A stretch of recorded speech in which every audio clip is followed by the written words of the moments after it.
मामला समाज में मौजूदा भेदभाव को बढ़ाने और दो समुदायों, जाति या धर्म के लोगों के बीच नफरत और तनाव फैलाने और धर्म या समुदाय के नाम पर वोट मांगने से जुड़ा है, जिसे आदर्श आचार संहिता का उल्लंघन माना जाता है। वही चुनावी प्रोपेगेंडा के लिए मंदिर, मस्जिद और चर्च जैसे पूजा स्थलों के इस्तेमाल पर भी मनाही है। आनंद जोंदाले जे चुनाव आयोग से कहा था कि मोदी के खिलाफ 153A के तहत मामला दर्ज किया जाना चाहिए, जो धर्म, नस्ल, जन्म स्थान, रिहाइश और भाषा के नाम पर अलग अलग समुदायों के बीच दुश्मनी को बढ़ावा देने से जुड़ा है। शिकायत पर चुनाव आयोग से फैसला न मिलने पर आनंद ने 15 अप्रैल को दिल्ली हाईकोर्ट का रुख किया और कोर्ट से कहा कि उनकी शिकायत के आधार पर कोर्ट चुनाव आयोग को प्रधानमंत्री के खिलाफ कार्रवाई करने का आदेश दे।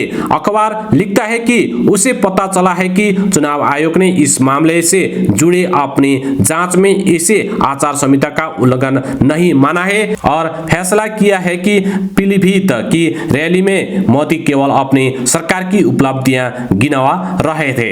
अखबार लिखता है कि उसे ये पता चला है कि आयोग ने यह भी फैसला किया है कि पीएम मोदी की स्पीच से दो समुदाय के बीच दुश्मनी को बढ़ावा देने जैसा जोखिम नहीं है और चुनाव प्रचार के दौरान धर्म की जिक्र करना चुनाव आयोग की कार्रवाई के लिए पर्याप्त वजह नहीं है, क्योंकि इससे उम्मीदवार की चुनाव प्रचार की आजादी पर असर पड़ सकता है। 9 अप्रैल के रैली में पीएम मोदी ने इंडिया गठबंधन पर जमकर हमला बोला था और कहा था कि पार्टी ने अयोध्या में राम मंदिर के उद्घाटन में हिंसा नहीं लिया। ऐसा करके उन्होंने भगवान राम का अपमान किया था। पीलीभीत में सिख समुदाय की आबादी भी अच्छी खासी है। बीजेपी के लिए उनका समर्थन हासिल करने के लिए मोदी ने रैली में 1984 के दंगों का जिक्र किया और कांग्रेस की कथित भूमिका के बारे में बात की। उन्होंने कहा था कि चुनाव में समाजवादी पार्टी इस पार्टी के साथ खड़ी है। जम्मू कश्मीर के एक युवक एजाज अहमद शेख का कहना है कि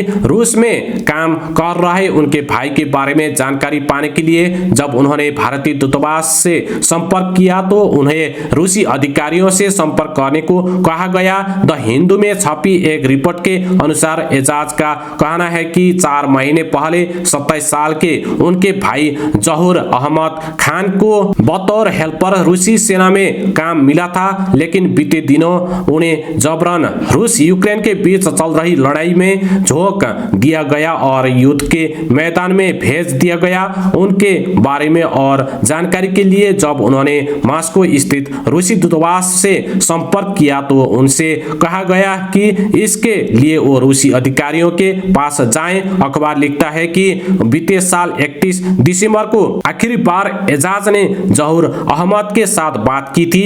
उसके बाद से उनके साथ संपर्क नहीं हो सका है। एजाज ने कहा, हमने मॉस्को में भारतीय दूतावास से संपर्क किया।